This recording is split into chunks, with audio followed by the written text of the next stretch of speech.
जय बावे दी जय माता दी तुसें सारें गी भ्राएं गी देवियें गी सज्जनें गी लाइव जुड़ी आओ। तुंदा लोका भ्रा डुग्गर सीरीज़ उप्पर मते कोला मता ज़्यादा मलाल करदा है। तुंदा सारें दा डुग्गर सीरीज़ फेसबुक पेज उप्पर मलाल है। अज लाइव जुड़ने का मकसद ये होया, अज तुसेंगी अस दस्सन जा करदे हां अगार जितो बावा जेह्ड़ी स्थान बनना है। सोचेआ कि ना अपने भ्राएं गी भैनें गी देवियें गी सज्जनें गी अगार जितो बाबा जितो जी उंदे दर्शन कराए जान। जित्थे तक्कर असेंगी अनुमति थोग, जित्थे तक्कर असेंगी दस्सेआ जां परमिशन थोग, अस उत्थे तक्कर तुसेंगी जरूर बाबा जितो जी उंदे दर्शन करागे। अगर असेंगी फोन अंदर लेता जाग अस तां तुसेंगी दर्शन कराने की कोशिश करगे। लोग कह रहे लाइव च जुड़े रहो। जय बाबे दी जय बाबा जितो जय बाबे दी। ये जगह है अगार जितो रियासी डिस्ट्रिक्ट दे विच।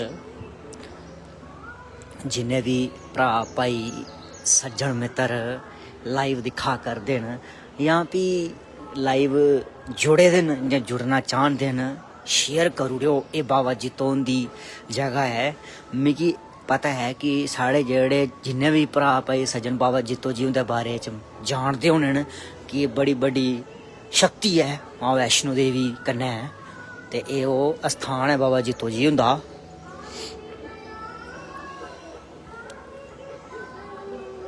ए बाबा असेंगी अंदर नहीं जान दिया करदे। ये वो जगह है बाबा जितो जी हुंदी स्थान है कटरा बिच। करूड़ो भी कन्नो कन्नी शेयर भी करी ओड़ो ते अपने लोकें भरा दा हौसला जरूर बधाओ। ये बाबा जितो जी हुंदा स्थान है। ये बुआ कोड़ी भी कन्नै।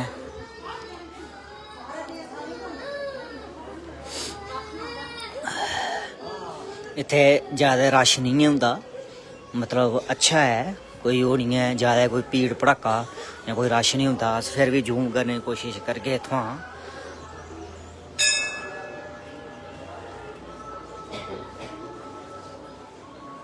ये बाबा जी उनकी जगह है।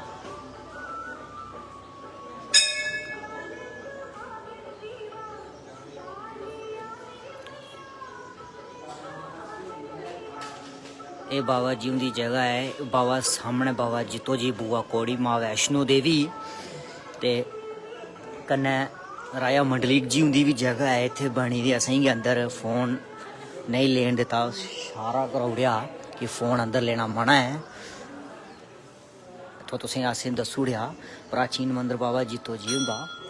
ते एह् ओह् मंदिर है, एह् ओह् स्थान है। इत्थे मते सारे लोकें दा जेह्ड़े कष्ट न ओह् दूर होंदे न। ते इत्थे मते सारे लोकें दियां भैनें दियां देवियें दियां सज्जनें दियां मनोकामना भी पूरियां होंदियां न। ओह् तुस सामने दिखा करदे हो। एह् बाबा जितो जी हुंदा जेह्ड़ा मूंह है ओह् की बक्खी तां है इस चाल्ली है कि मां वैष्णो देवी दा पर्वत भी इत्थे गै इक्की बक्खी गै ते इत्थे बक्खी गै बाबा जितो जी हुंदा मूंह है। मती ज़्यादा भगती करदे हे मां वैष्णो देवी होरें वरदान दिता। लाइव दिक्खी सकदे तुस अगार जितो पासेआं अगार जितो थमां। ते शेयर करना नहीं भुल्लियो। बाबा जितो जी हुंदा जेह्ड़ा तुसें लाइव दस्सा करदे हां, शेयर करूड़ेओ। कन्नो कन्नी वीडियो भी शेयर करी ओड़ेओ।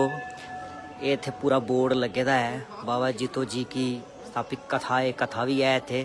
ये थल्लै इत्थे सरोवर बने दा है, मते सारे लोग इत्थे न्हौने जंदे न। कन्नै उत्थे मंदिर भी बने दा सामने पार जेह्ड़ा दिक्खा करदे हो। ते मंदिर एह् भी बने दा, एह् भी तुस दिक्खी सकदे। ए बाबा जितो जी होर ए देखो सारे जरूर बोलियो जय बाबा जितो जी, जय बाबे दी, जय माता दी, जय हो राजा मंडलीक जी। तुंदे सारें दी सदा जय जयकार है। ये साढ़े बाबा जितो मन्नी तन्नी दी मतलब साढ़े डोगरे दे मतलब बड़े है, मतलब मेरे कोल कोई शब्द नहीं है इंदे वास्ते। ये तुस दिक्खी सकदे सामने। सारे लिखियो बोलियो जय बाबे दी, जय बाबा जितो जी।